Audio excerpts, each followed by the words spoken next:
안녕하세요. 제가 이혼을 하게 된 지도 벌써 2년이란 시간이 지나 3년에 가까워지고 있네요. 아예 잊었다면 거짓말이겠지만 꽤 오랫동안 떠올리지 않고 있었는데 최근에 저의 이혼의 결정적인 원인이 되었던 전 시누이를 보게 되었는데 다시 이혼하던 순간이 떠오르더라고요. 그래서 하소연도 할 겸 해서 사연을 써봅니다. 긴 이야기가 될 수 있지만 한번 들어주시겠어요? 저와 남편의 첫 만남은 황당하기도 했고 웃기기도 했어요. 당시 맛집으로 유명했던 떡볶이집이 있었는데 남편과 전 그곳에서 처음 만났죠. 남편은 남편의 친구와 전 제 친구와 떡볶이집에 방문했고 친구와 단 한마디의 대화도 없이 떡볶이를 먹는 저에게 남편이 다가오더라고요. 다짜고짜 첫눈에 반했다며 전화번호를 달라고 휴대전화를 내미는데 얼마나 당황스러웠는지 몰라요. 제 입가에 떡볶이 국물이 묻은 것이 다 느껴지는데 그런 모습을 보고도 첫눈에 반했다니. 이 남자도 정상적인 사람은 아니구나 싶더군요. 그러면서도 그 비정상적인 남편의 모습이 꽤 좋더라고요. 나의 추한 모습을 보고도 첫눈에 반했다는 남자. 부담스럽게 느껴지기보단 매력적으로 느껴지더라고요. 그래서 전 입을 가린 채 전화번호를 찍어주었고 연락을 주고받게 되었어요. 그렇게 저희는 가볍게 만나보며 3달간 서로를 알아보는 시간을 가졌고 그 후엔 자연스럽게 진행되었어요. 남들과 같이 불타는 연애 기간을 거쳐 결혼까지 하게 되었죠. 결혼 이야기가 오갈 당시 한 가지 걸리는 부분이 있었는데 그건 다름 아닌 남편의 가족관계 때문이었어요. 남편은 누나만 3명인 그야말로 아들 귀한 집에 막내 아들이라는 사실이 꽤 걸리더라고요. 이세 문제는 시모가 아들 못 낳는 서러움이 컸던 터라 딸이든 아들이든 원하는 시기에 하나만 낳아서 잘 키우면 된다고 말해준 덕분에 안심이 되었지만 문제는 신우가 3이나 된다는 것이었어요. 결혼하는 순간 시모가 1명이 아닌 3명이 될 것만 같은 그런 느낌적인 느낌이 쉽사리 사라지지 않더라고요. 제가 알게 모르게 걱정하는 눈치니 남편이 이렇게 말하더군요. 자기가 그렇게 걱정할 필요 없어. 누나들 다 시집가서 애 키우고 산다고 나한테 신경 쓸 겨를이 없거든. 다들 본인 가정 지키며 산다고 바빠. 전 이런 남편의 말을 믿고 결혼을 하게 되었고 남편의 말대로 신우들은 저희 부부에게 무관심에 가까울 정도로 관심이 없었어요.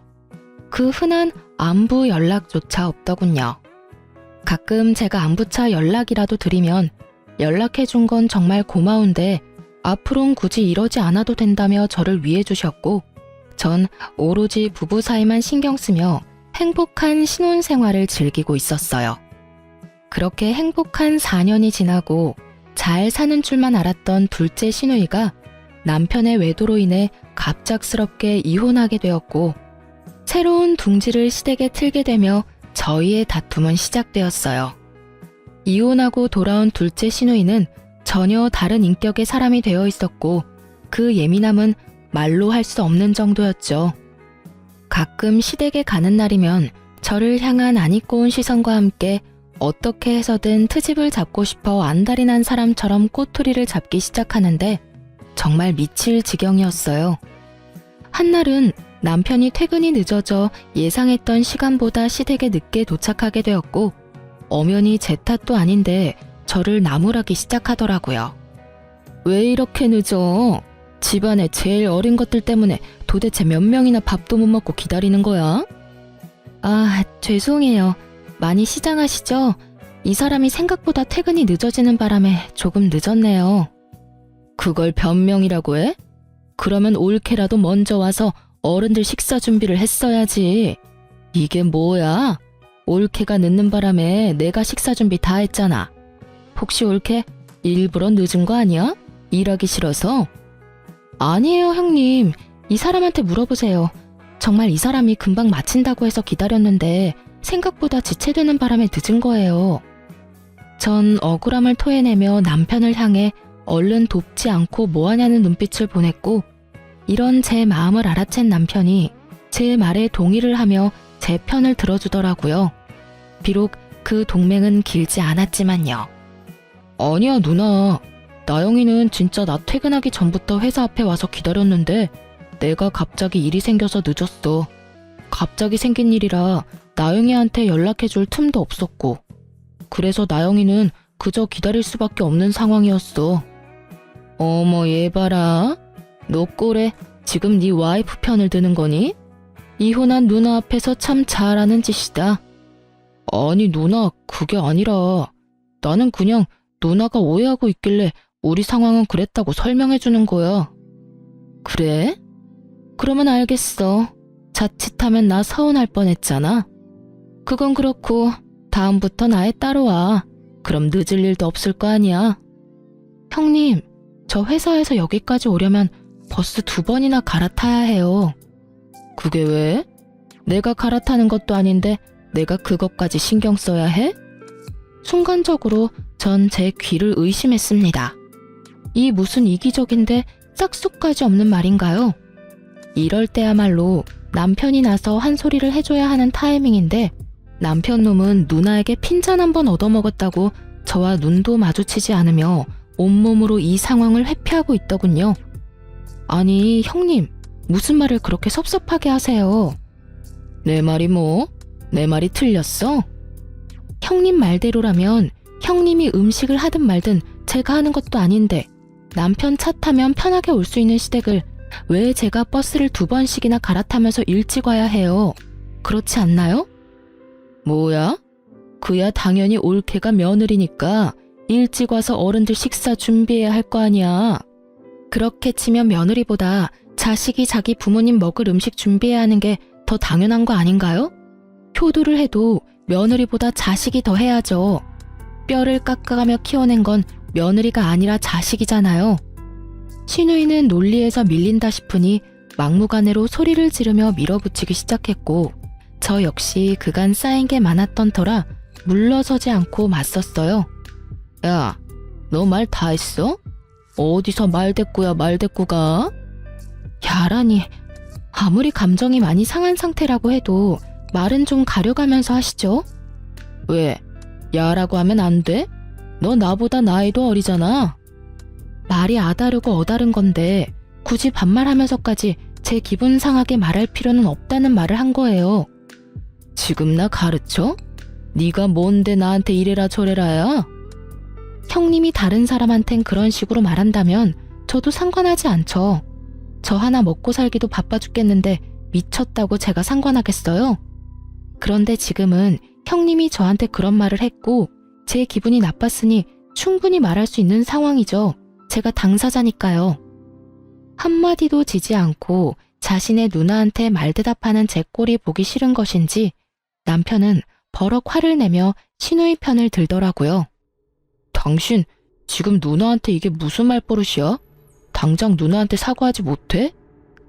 전 너무 황당해 코웃음만 나오더군요. 남편은 저에게 사과를 강요했고 전 그런 남편의 말을 무시한 채 시댁에서 머물 때 쓰는 저희 방으로 들어가 버렸습니다. 뒤이어 남편이 따라 들어오고 자신이 생각해도 너무했다 싶었는지 늘 하던 식상한 멘트를 날리기 시작하더라고요. 당신도 잘 알잖아. 내가 말은 그렇게 해도 당신 편이라는 걸. 요즘 누나가 상황이 그렇다 보니까 좀 많이 예민해. 당신도 알다시피 누나가 원래 그런 사람은 아니었잖아. 그러니까 당신이 조금만 이해해줘. 이 시기만 지나면 곧 괜찮아질 거야. 응? 남편의 말을 듣고 있자니 짜증이 확 솟구치더군요. 그런 게 어디 있어? 형님은 원래 그런 사람이 아닌 게 아니라 애초에 그런 사람이기에 지금 저렇게 행동하는 거야. 알겠어? 그리고 내가 처음부터 이랬어. 나도 처음엔 형님 잘 대해주려고 애썼어. 그런데 나만 애쓰면 뭐해? 상대방은 나랑 잘 지낼 생각조차 없어 보이는데. 내가 무슨 형님 봉이야? 형님 샌드백이야? 왜 애꿎은 나한테 화풀이를 하시냐 이 말이야. 전 그렇게 적나라하게 시누이에 대한 불만을 표했고 남편은 누나에 대한 험담 섞인 사실을 받아들이고 싶지 않았는지 기분 상한 티를 팍팍 내더라고요. 기분 상할 수도 있다고 생각했어요. 왜 그런 거 있잖아요. 내 가족 나는 욕해도 다른 사람이 욕하는 건 싫은 기분. 하지만 이젠 저도 가족 아닌가요? 남편이 시댁보다 더 보살펴야 할 가족은 이제 저잖아요. 시누이도 시누이지만 남편에 대한 실망감과 서운함이 더 커지더군요. 남편 역시 저에 대한 실망감이 컸는지 감정을 숨기지 않았고, 생각해보면 그때부터 남편은 저와 눈도 마주치지 않으며 거리를 두기 시작했던 것 같아요. 그러면서 제 편을 들지 않는 치졸한 방법으로 저에게 복수를 하기 시작하는데, 시댁에 갈 때면 늘 혼자인 기분이 들더군요. 거기에다 임신에 대해선 어떤 간섭도 하지 않겠다던 시모는 보란듯이 압박을 하기 시작하더군요. 예, 너희 결혼한 지가 벌써 4년이 지나간다. 이쯤 되면 너희도 아기 소식 들릴 때가 되지 않았니? 아, 그렇긴 한데 그게 생각보다 쉽진 않네요. 내가 웬만하면 이런 말까지 하지 않으려고 했는데 우리 둘째가 하는 말이 이렇게까지 자연 임신이 안 되면 문제가 있는 거라고 하던데 혹시 검사라도 해봤니? 시모가 말하는 둘째는 시누이가 확실했고 갑자기 왜 이런 말을 하나 싶었더니 시누이의 입김이 작용한 것이 분명해 보이더군요. 누구의 입김이 작용했든 늦어지는 것은 맞는 말이기에 참고 넘어가려고 했는데 시모는 임신이 되지 않는 것을 오로지 저의 탓으로만 돌리고 있더라고요. 아니요, 그렇지 않아도 남편이랑 이야기해봤는데 이번 달은 바빠서 안 되고 다음 달쯤에 같이 병원 가보기로 했어요. 뭐? 우리 아들이 병원을 왜 가니? 우리 아들은 문제없어 얘. 둘째 이야기 들어보니까 그런 건 여자 쪽에 문제가 있을 가능성이 높다고 하더라. 괜히 바쁜 애 괴롭히지 말고 가려거든 혼자 가. 알겠니? 참 할 말이 없더라고요. 시누이가 의사도 아니고 그런 쪽으론 책 한 장 본 적 없는 백수인데 그 말을 왜 그리도 신뢰하는 것인지 알 순 없었지만 입 대봤자 말만 길어질 것 같아 그냥 웃으며 저희가 알아서 한다고 해버리곤 자리를 피해버렸어요. 상황이 이렇게 되자 전 스트레스가 극에 달했고 시댁만 피할 수 있다면 북극이든 남극이든 어디든 도망가고 싶은 심정이었어요. 하지만 저의 이런 바람과는 달리 시누이들이 정한 가족 모임의 날은 다가왔고 전 하는 수 없이 시댁으로 향했어요. 원래 계획대로라면 외식을 하기로 했었지만 고등학생인 첫째, 셋째 형님의 자녀들이 시험 기간에 맞물리며 자식 뒷바라지를 해야 한다며 모임에 오지 못하게 되었고 일이 그렇게 되자 문제의 둘째 시누이가 그냥 집에서 밥이나 먹자고 해버린 것이었죠. 자신이 할 것도 아니면서 집에서 하자는 시누이도 미웠지만 생각지도 않고 알겠다고 답하는 남편놈이 더 미웠습니다. 그렇게 전 시댁에 도착했고 시누이는 저를 또 괴롭힐 요량으로 외출도 하지 않고 저를 기다리고 있더군요. 이미 그땐 시누이와의 사이가 틀어질 대로 틀어진 터라 간단한 인사만 하고선 주방으로 향했어요. 앞치마를 메고 요리를 시작하는데 잠이 쏟아지더군요. 그때 전 회사를 그만두고 아동복 가게를 창업하기 위해 밤낮 없이 이리저리 알아보고 다니느라 잠자는 1분의 시간도 아까웠던 시기였기에 그날 역시 잠이 너무 부족했어요. 그렇게 저도 모르게 하품이 나와버렸고 그 모습을 본 시누이가 마스크를 챙겨오더니 저에게 확 던지며 저를 쥐잡듯이 잡기 시작하더군요. 이거 끼고 해. 그렇게 입 벌리고 하다가 침이라도 흐르면 어쩔 거야? 올케는 왜 그렇게 조심성이 없어? 결혼한 지 4년 정도 됐으면 이 정도는 알아서 준비해야 하는 거 아니야? 아니 형님, 졸려서 하품한 건데 그것도 못하나요? 그리고 제가 하품하면서 침을 흘렸어요? 아니면 침을 뱉었어요? 심지어 천장 보면서 하품했어요, 저. 그게 그렇게나 잘못한 일인가요? 올케, 정말 몰라서 물어? 어른들 드실 요리하면서 하품하는 자체가 더러운 행동인 거야. 알겠어? 오늘은 아쉬운 대로 이 마스크 쓰고 하고 다음부턴 주방에서 쓰는 투명 위생 마스크 사와서 그거 쓰고 해. 알겠어? 이 무슨 말도 안 되는 소리인가요? 시댁이 무슨 대기업 구내식당도 아니고 재채기도 아니고 제가 무슨 병균도 아니고 하품 한 번 했다고 마스크까지 끼라뇨. 뭐 청결을 위해서 마스크쯤 낄 순 있다고 생각해요. 하지만 신우이의 말투와 표정에서 그저 제가 싫어 걸어오는 시비라는 것을 드러내고 있었고 이쯤 되니 전 참을 수가 없더라고요. 제 성격도 좋은 편이 아니었던 터라 이 정도면 할 만큼 했다는 생각이 들었고 계속 참고 살다간 모르긴 몰라도 정신병에 걸릴 것만 같았어요. 제가 하는 하품이나 행동이 그렇게 더럽고 고가우면 직접 와서 하세요. 전 이렇게 말하며 입고 있던 앞치마를 벗어 신우이에게 던져버렸고 하필 그 앞치마가 신우이의 얼굴에 정통으로 맞아버렸죠. 너 지금 나 때렸니? 의도한 건 아니었는데 어쩌다 보니 그렇게 됐네요. 뭐? 이년이 진짜? 극도의 흥분을 한 신우이는 한 걸음에 달려와 제 머리채를 잡았고 저 역시 그날은 물러서지 않겠다고 작정을 한 날이었기에 신우이의 머리채를 사정없이 잡고 흔들어 버렸어요. 그렇게 적군의 중심지에서 싸움을 해버린 저의 결과는 예상했다시피 외로움 그 자체였습니다. 시모는 간섭도 하기 싫다는 눈빛으로 혀끝을 차고 방으로 들어가 버렸고 남편이라는 놈은 일방적으로 저만을 제지하며 누나 편을 들기 시작했어요. 당신 진짜 미쳤어? 어떻게 신우이 머리채를 잡을 수가 있어? 당신이 제정신이야? 당신 누나한테 무릎 꿇고 빌지 못해? 당신은 왜 내가 당신 누나 머리채까지 잡았는지는 전혀 궁금하지가 않구나. 내가 오죽했으면 이렇게까지 할까 이런 생각은 안 해? 하긴 그런 생각조차 한 적이 없는 사람이니까 지금 이 순간에도 그딴 말도 안 되는 소리나 하고 있겠지. 뭐라고? 너 진짜 이딴 식으로 굴 거야? 마지막으로 기회를 줄게. 지금 당장 우리 누나한테 무릎 꿇고 빌어. 감정을 억누르며 말하는 남편놈을 보고 있는데 제 서러움은 폭발해버렸고 전 더는 시댁에서 있을 필요가 없다는 생각이 강하게 들더라고요. 그래서 전 남편에게 한마디 해주고선 제가 하던 음식을 다 버려버리고 시댁을 나와버렸습니다. 내가 한 음식은 형님이 더러워서 도저히 먹을 수가 없다네. 그러니까 이건 다 버릴게. 당신 식구들이 먹을 음식은 당신이 하든 그 잘난 당신 누나한테 다시 하라고 하든 알아서 하고 난 먼저 갈 테니까 밥을 먹고 오든 물을 먹고 오든 알아서 해. 그렇게 전 집으로 돌아와 버렸고 내심 남편을 기다리고 있는 제 모습을 발견했어요. 얼마나 한심하던지. 그런 꼴을 당하고도 남편을 기다리는 내 모습이라 생각보다 참 비참한 일이었어요. 기다리지 말아야지 하면서도 다시 기다리게 되고 그렇게 얼마나 시간이 흘렀을까요?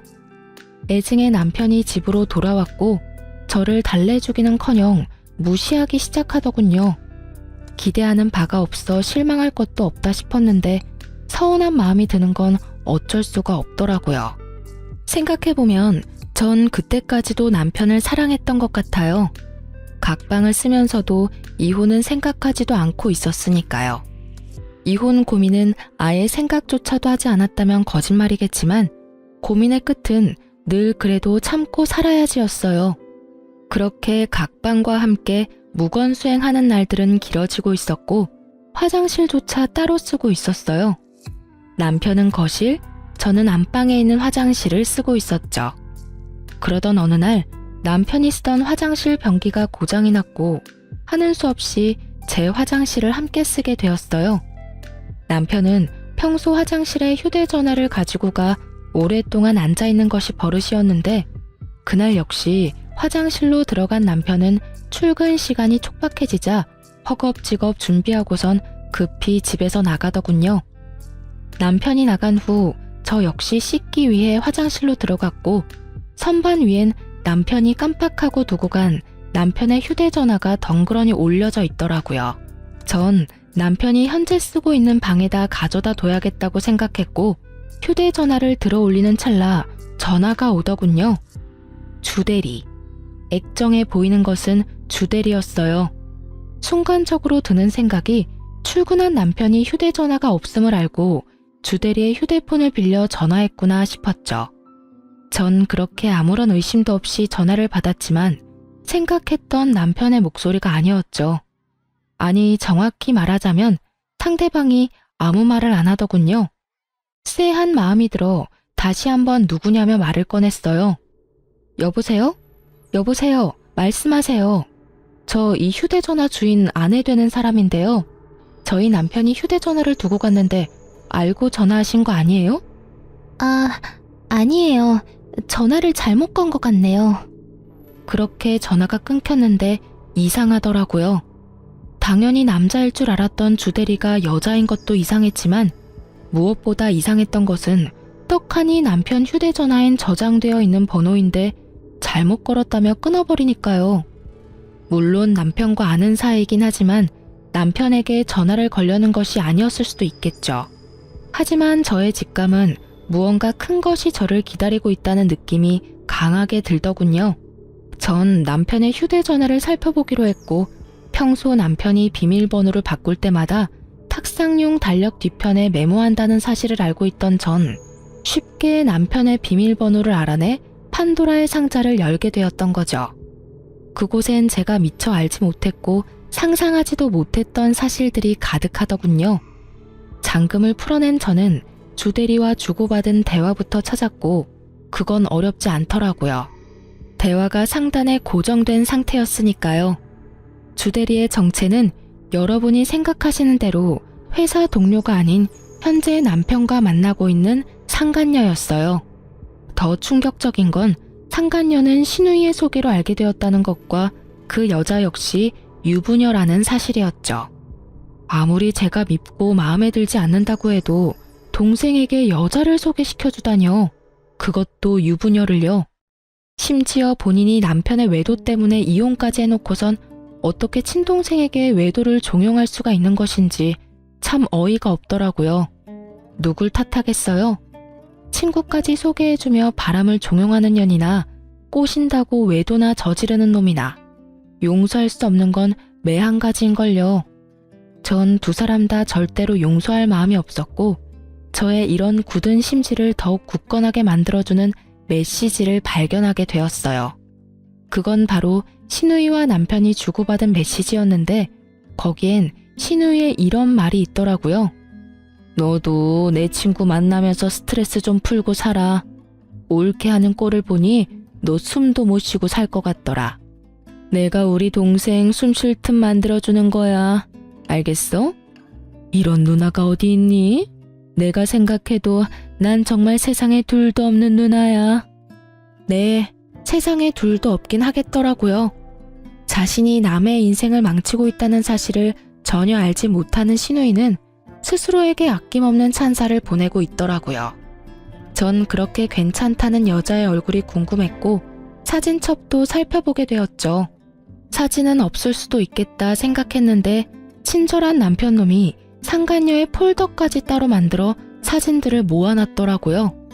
거기엔 상간녀와 함께 찍은 사진들로 가득했고 상간녀의 독사진 중엔 가운을 입은 사진이 있었는데 그 사진을 통해 상간녀가 한의사라는 사실을 알게 되었어요.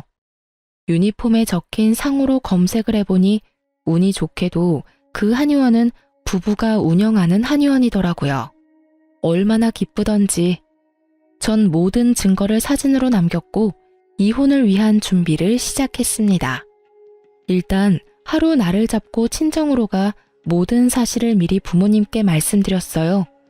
신우이가 이혼하게 된 후 어떤 일들이 있었고 저 역시 행동을 어떻게 했는지, 그래서 현재 상황은 어떠한지, 그렇기에 앞으로 어떻게 할지에 대해 부모님께서 최대한 충격을 받지 않으시게 설명을 해드렸고 엄마는 이런 말씀을 해주셨어요. 우리 딸 그동안 많이 힘들었겠네. 엄마랑 아빠는 상황이 어찌 되었든 간에 네 뜻을 존중해. 말이야 바른 말이라고 네 인생 네가 살지 우리가 살아주는 건 아니잖아. 그러니까 우린 신경 쓰지 말고 네 뜻대로 해. 네가 하고 싶은 대로 하면 엄마랑 아빠는 네 뒤에서 아낌없이 응원해 줄게. 알겠지? 고마워 엄마. 그리고 아빠. 이혼을 결정하고 난 뒤 가장 걱정스러웠던 건 부모님의 반응이었는데 그것이 잘 해결되고 나니 거침이 없어지더라고요. 전 바로 다음날 한의원으로 찾아갔어요. 그날은 상간녀는 쉬고 그 남편만 진료를 보는 날이었고 전 저의 진료 순서가 마지막이 될 수 있게 마지막 진료 시간에 맞춰서 병원에 방문했습니다. 계획대로 전 마지막 환자로 진료실에 들어가게 되었고 드디어 상간녀의 남편을 마주할 수 있었어요. 상간녀의 남편은 친절하게 저의 상태를 물어왔고 전 외도 증거들을 내밀며 이렇게 말했어요. 어디가 불편하셔서 오셨을까요? 제가 요즘 이것들 때문에 화병이 날 것만 같아서 찾아왔어요. 한번 봐주시겠어요? 제가 내민 증거들을 살펴보던 상간녀의 남편은 굳은 표정으로 저에게 묻더라고요. 상황이 좋진 않네요. 그렇죠? 거기다가 두 사람이 어떻게 만나게 된 줄 아세요?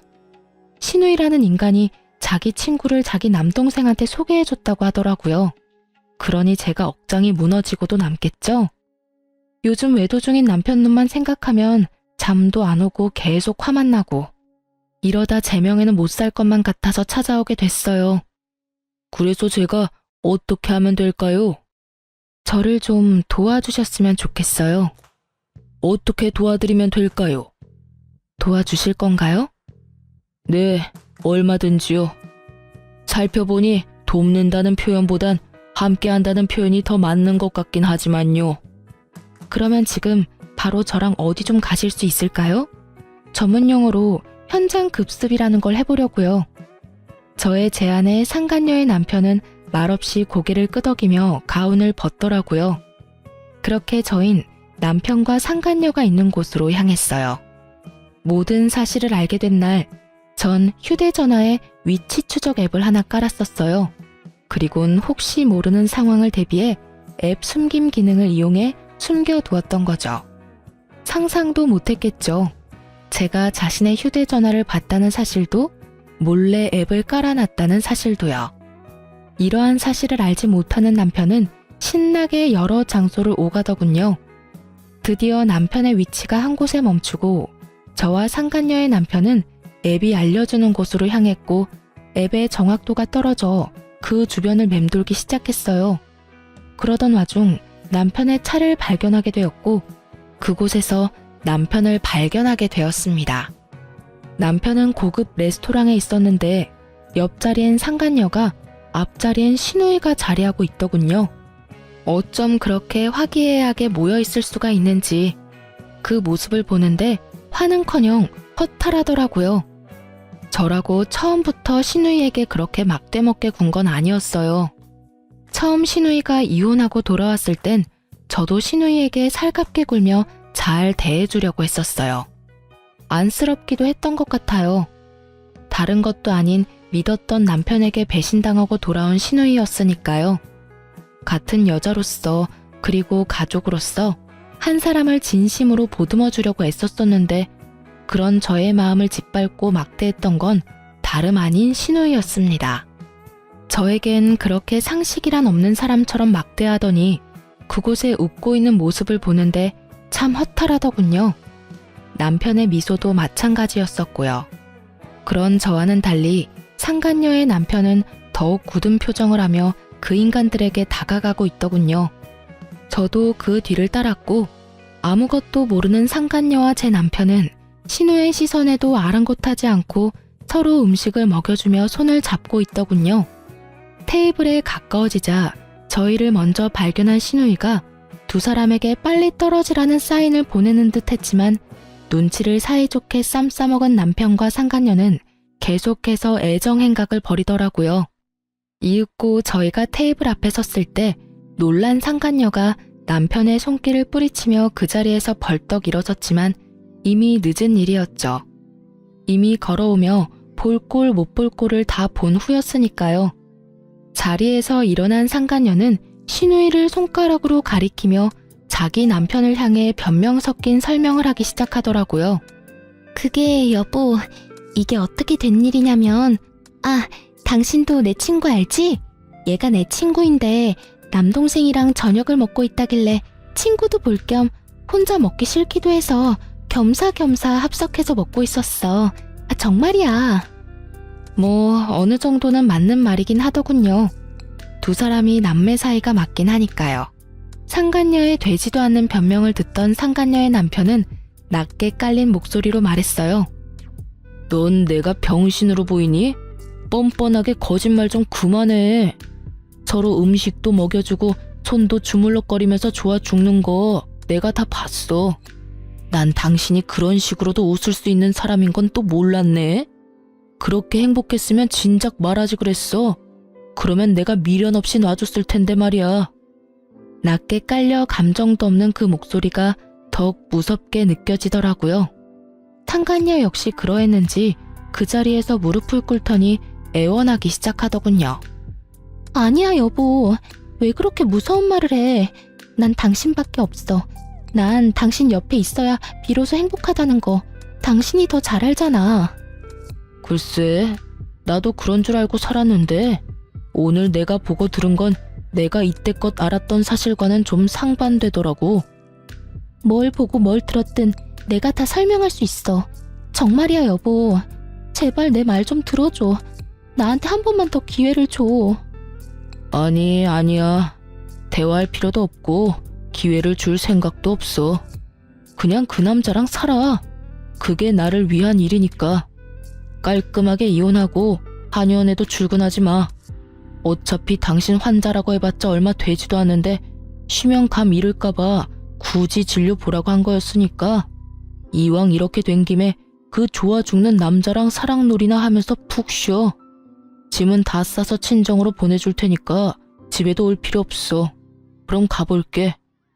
상간녀의 남편은 하고 싶은 말은 다 한 듯 저에게 연락한다는 말을 남기고 자리를 떠버렸고 상간녀 역시 남편의 뒤를 따라 나가더라고요.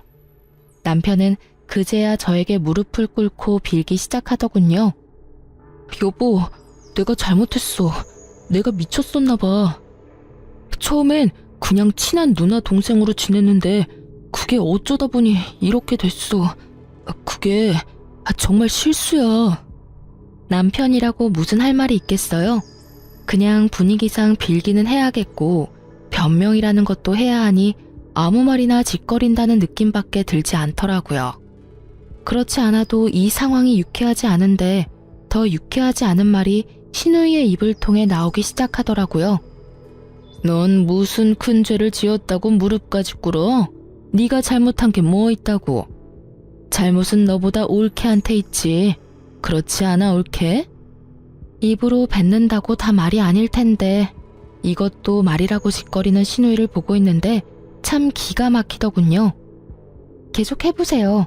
어디까지 헛소리 하나 드러나 보게요. 말이나 바른 말이라고. 그렇잖아. 올케가 내 동생 길을 얼마나 죽였어? 뻑하면 눈치 주고 잔소리하고. 그것뿐이야? 시댁하고 잘 지내보려는 노력도 하지 않고 말대꾸나 꼬박꼬박 하지를 않나? 신우이 머리채를 잡지 않나? 올케가 그딴 식으로 구니까 얘가 바람을 안 피우고 배기겠어? 아, 그런가요? 그래. 그리고 이제 와서 하는 말인데 애초에 두 사람 어울리진 않았지.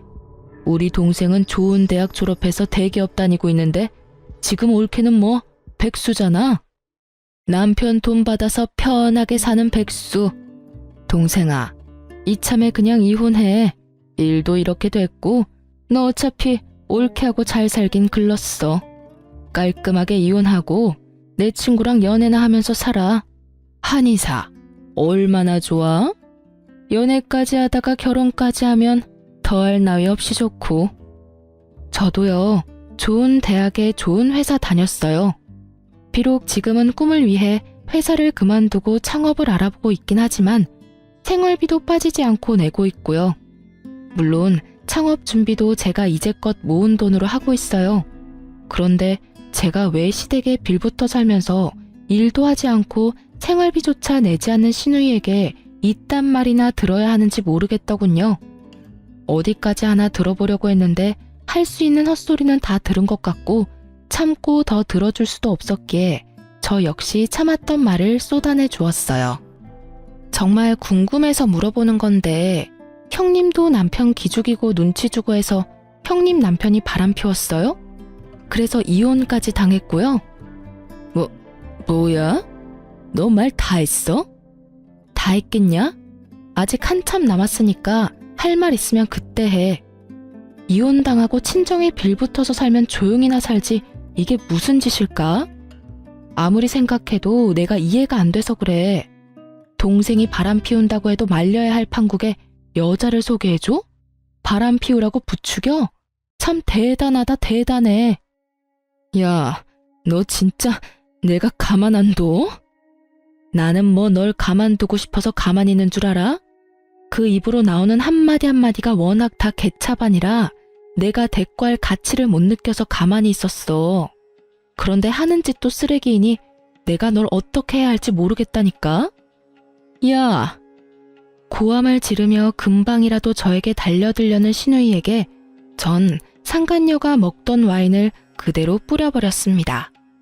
남편놈은 아무 말도 하지 않고 그저 바라만 보고 있었고 전 그런 남편놈의 머리 위로 상간녀와 먹던 음식들을 부어버렸어요. 두 사람 다 제가 이 정도까지 할 거라 예상을 못했는지 어버버하며 와인과 음식을 닦아내기 바쁘더라고요. 쓰레기 같은 인간한테 딱 어울리는 꼴이다. 당신 이게 무슨 짓이야? 이 정도면 양호한 줄 알아. 오물을 확 부어버리고 싶은 걸 겨우 참았어. 너 아까 그 여자랑 아주 죽고 못 살더라? 한의사가 그렇게 좋았어? 사랑한다, 너밖에 없다고 난리를 부리더니 이제 와서 나한테 왜 무릎까지 꿇고 그래? 뭐? 실수? 넌 실수라는 단어의 뜻을 모르니? 그게... 내가 미안해. 내가 정신이 나갔었나 봐. 남편은 다 기어들어가는 목소리로 고개를 숙였고 신우이는 와인을 다 닦아냈는지 저를 죽일 듯이 노려보고 있더라고요. 그 한심한 두 인간과 계속 같은 장소에 있었다간 큰일을 낼 것만 같아서 중요한 한마디만 던져주고 그 자리를 벗어났어요. 그만하자 그만해. 우리 이혼해. 집은 한동안 내가 지낼 테니까 너는 네 누나랑 같이 가. 그렇게 전 집으로 돌아왔고 소식을 전해 들은 시모에게서 전화가 오더군요. 딸도 이혼하고 돌아왔는데 아들마저 이혼이라니. 시모 입장에선 이건 절대로 말려야 한다 싶었겠죠. 아가, 이게 무슨 일이니 도대체? 이혼이라니? 말 그대로예요. 저 어머님 아들이랑 이혼하려고요. 갑자기 왜 그래? 너희 싸웠니? 아니, 아무리 싸웠다고 해도 이혼이 그렇게 쉽게 결정할 문제야? 상황이 이렇게 심각한데 이 와중에 시모에게 아무 말도 하지 않은 것 같더라고요. 숨긴다고 숨겨질 것도 아닌데. 그래서 전 있는 사실 그대로 시모에게 알려줬어요. 그냥 싸워서 헤어진 게 아니고요. 남편이 바람 피워서 이혼하고 돌아온 어머님 딸이 충격이 컸는지 자기 친구를 어머님 아들한테 소개해줬더라고요. 뭐라고? 그게 사실이야? 놀랍게도 사실이에요. 자기도 이혼했으니 동생도 이혼하길 바랬나 보죠 뭐. 동생한테 여자나 붙여주는 누나나 조강지쳐 내팽개치고 바람이나 피우는 동생이나 둘 다 참 생각도 없고 어이도 없고 상식도 없던데요. 그러니까 저한테 전화해서 이러지 말고 어머님 자식들이나 볶으세요. 전 이혼 준비로 바빠서요. 그럼 들어가세요. 모든 사실을 안 시댁에서 내심 두 사람을 쫓아내주길 바랬는데 두 사람이 그 모양 그 꼴인 건 이유가 있지 않겠어요? 모든 사실을 분명 다 알았을 텐데 시부에게선 이렇게 문자가 왔더라고요. 이야기 다 들었다. 내 이야기를 들어보니 우리 애들 탓만 아닌 것 같더구나. 자고로 집안에서 여자가 남편 내조를 잘해야 하고 시댁과의 관계에서도 여자가 잘했어야지. 오죽했으면 우리 애들이 그런 짓까지 했겠어. 그러니 너도 남 탓만 하지 말고 반성 좀 하고 조용하게 이혼했으면 좋겠구나. 웃음이 다 나더군요. 그러면서도 저 딴 부모 밑에서 보고 자랐으니 저 모양 저 꼴이지 싶더라고요. 전 변호사를 만나 이혼을 진행했고 이혼이란 게 생각보다 참 쉽더라고요. 시간이 걸리긴 했지만 쉽게 이혼하게 되었어요. 상간녀 때문인지 남편은 이혼 이야기를 꺼낸 저보다 이혼을 서둘렀고, 제가 이혼 당시 원했던 공동명의 집도 신우이에게 청구했던 위자료도 비교적 깔끔하게 받고 끝낼 수 있었어요. 상간녀 소송도 함께 진행했고, 소송 역시 제가 원하는 방향으로 끝이 났어요. 전 남편은 저와 이혼만 하면 꽃길을 걸을 수 있다고 생각했는지 법원에서 만난 전 남편의 얼굴엔 웃음꽃이 피었더군요. 상간녀도 이혼할 것이 분명하고 한의사니 돈도 꽤 있을 거라 생각했을 테니까요. 그 아니란 생각이 얼마나 웃기던지 저 역시 웃음으로 맞대응해줬네요. 밝게 웃는 제 모습에 기분이 뒤틀린 전 남편은 괜한 시비를 걸어오더라고요. 고맙다. 이혼하자고 해줘서. 덕분에 난 한의사 남편 되게 생겼네. 너도 알지? 그 여자 한의사인 거. 너한테 생각보다 돈을 많이 뜯겨서 속이 좀 쓰리긴 한데 좋게 생각하기로 했어. 그까짓 돈 또 벌면 되지 뭐. 그러니까 앞으론 각자 알아서 잘 살자고. 난 잘 살 건데 너는 어떨지 모르겠다. 어쨌든 무운을 빌도록 해볼게. 그게 진심에서 우러나온 마음은 아니겠지만 말이야. 그렇게 저와 이혼을 하게 된 전 남편의 앞날은 꽃잎도 보이지 않았고 그저 먹구름만 가득한 나날들이 이어졌어요. 제가 무사히 받을 거 다 받고 이혼했다는 소식을 전해 들은 상간녀의 남편은 그 길로 전 남편의 회사로 찾아갔고 그곳에서 난동을 피웠다고 하더라고요. 그 얌전하고 차분해 보이는 사람이 난동이라니. 쉽게 상상되진 않았지만 제대로 난동을 피운 건 맞는 것 같더라고요. 그 덕에 전 남편의 회사에 유부녀와의 외도로 이혼당한 사실이 알려져 진급도 물거품이 되고 권고사직 이야기도 오가고 있다고 하니 말이에요. 거기에다 전 남편이 믿고 있던 상간녀는 알고 보니 내세울 것은 한의사라는 것 하나뿐인 찢어지게 가난한 집 딸이라고 하더라고요. 그러거나 말거나 전 남편은 이혼하며 한몫 크게 떼 나올 수 있을 거라고 큰 꿈에 젖어 있는 것 같은데 그건 그야말로 꿈과 같은 것이었죠. 가난한 집 딸은 시집을 갈 때 맨몸으로 시집을 가게 되었고 그런 상간녀를 너무 사랑한 상간녀의 남편이 집안의 반대에도 불구하고 결혼을 진행했다고 하더군요. 1년도 채 되지 않는 짧은 결혼 생활에 나눌 수 있는 재산은 없었고 상간녀가 누리고 있던 집, 차, 심지어 한의원까지 전부 남편의 명의였기에 상간녀는 그야말로 한의사라는 타이틀 하나만을 가지고 맨몸으로 이혼을 당했다고 하더라고요. 그나마 있던 돈도 저에게 위자료로 주었으니 알거지나 마찬가지였죠.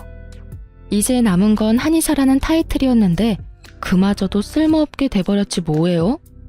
그 업계에 상간녀의 전 남편이 이혼했다는 소식과 함께 상간녀가 얼마나 추악한 짓을 하고 돌아다녀 이혼당하게 되었는지까지 소문이 다 나버렸다고 하니까요. 아마 한동안 취업은 어려울 것이라고 하더군요. 남편도 상간녀도 가진 것이 없으니 개업은 더욱 힘든 일이겠죠? 전 준비하던 아동복 매장을 개업해서 잘 지내고 있어요. 운 좋게도 맘카페에 소문이 좋게 나서 매출이 꾸준하게 상승하고 있어요. 사연 처음에 말씀드렸다시피 전 신우이를 마주하게 된 것은 이 아동복 매장이었는데요. 글쎄 전 신우이가 아이 옷을 사러 왔더라고요. 제가 알기론 전 신우이의 아이는 아동복을 입을 나이가 아닐 뿐더러 자기 배 아파서 낳은 자식도 버리고 이혼한 여자가 애 옷을 살 리가 없을 텐데 이상했어요. 혹시 제가 매장을 열었다는 소식을 듣고 난동을 부리러 왔나 생각하던 찰나 전 신우이의 일행을 발견하게 됐어요. 그 일행의 정체가 누구냐면 말이죠. 놀라지 마세요. 글쎄 전 신우이의 신우이들이더라고요. 그것도 3명이요. 얼마나 웃었는지 몰라요. 저를 그렇게나 죽으라고 괴롭히더니 꼴에 재혼한 집이 신우이가 3명인 집이라니. 운명이란 게 참 얄궂지 않나요? 어쨌든 전 신우이의 그 당당하다 못해 짝수 없는 모습은 온데간데 없고 시누이들에게 모진 핍박과 홀대를 당하고 있더라고요. 얼마나 혹독한지 순간 불쌍하다는 생각이 들 뻔했지 뭐예요? 저를 발견한 전 시누이는 애써 저를 회피했지만 전 일부러 그 근처로 가 옷을 골라주기도 하며 전 시누이 곁을 떠나지 않았어요. 살펴보니 짐이 꽤 많던데 그조차도 전 시누이 손에 다 들려있더라고요. 옳게 똑바로 좀 들어. 혹시나 해서 하는 말인데 바닥에 내려놓을 생각도 하지 마. 그거 다 비싼 거야.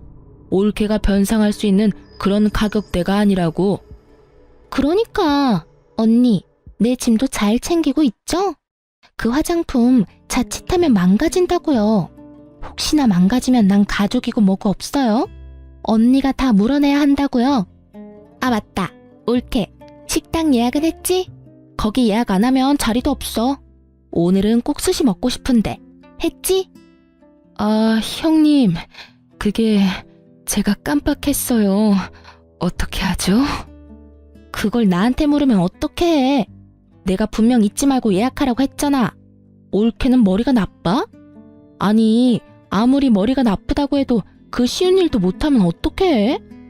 아 정말 짜증나. 꼴도 보기 싫으니까 떨어져서 따라와. 그러게 내가 격 떨어지는 애랑 결혼하면 안 된다고 그렇게 말렸는데 초혼도 아니고 이혼이요 뭐가 좋다고 결혼까지 해서는. 아 짜증나. 떨어지라니까. 내 말 안 들려? 죄송해요 형님. 그렇게 전 시누이는 구석진 곳으로 가 고개를 숙이고 있더라고요. 정말 그 모습을 보는데 제가 사람을 착각했나 하는 생각마저 들더군요. 새 여자는 쇼핑을 마쳤는지 계산대 앞으로 왔고 저는 저희 가게에서 제일 잘 나가는 양말과 손수건을 챙겨주며 새 여자에게 이렇게 말했어요. 여러모로 고생이 많으시네요. 앞으로도 수고해주세요. 화이팅입니다. 시집살이 시키는 것도 고생이 많고 앞으로도 잘 부탁한다는 뜻이었어요. 제 말에 의아해하던 새 여자는 의아함도 잠시 저에게 친절하다면서 칭찬을 하며 감사하단 말을 전한 후 선물을 챙겨 나가더군요. 그 뒤를 대역 죄인처럼 쫓아가는 전 시누이의 뒷모습을 보고 있는데 정말 10년 묵은 채증이 내려가는 기분이더라고요. 모든 사실이 밝혀지고 난 후에도 미안하단 사과도 한마디 없이 당당한 전 시누이의 모습에 우라가 치밀어 올랐는데 그 우라가 한 방에 쑥 하고 내려가더군요. 그렇게 떠난 전 시누이는 다시 가게를 찾아오거나 하는 그런 일은 없었어요. 그 성정에 반성이라는 걸 했을 리는 없고 그딴 꼴을 보였으니 부끄럽기도 했겠죠. 전 요즘 바쁘게 살고 있어요. 오직 오프라인으로만 진행하고 있던 일을 이제 온라인 스토어도 함께 진행해 볼 예정이에요. 여기저기 살펴보니까 라이브 방송도 많이들 하시는 것 같아 시간 날 때마다 공부하고 있답니다. 제가 열심히 하는 만큼 결과가 따라와 주겠죠? 바쁘긴 하지만 하루하루가 참 보람차고 행복하네요. 이로써 저의 긴 사연도 끝이 났어요. 긴 사연 들어주신 여러분 감사합니다.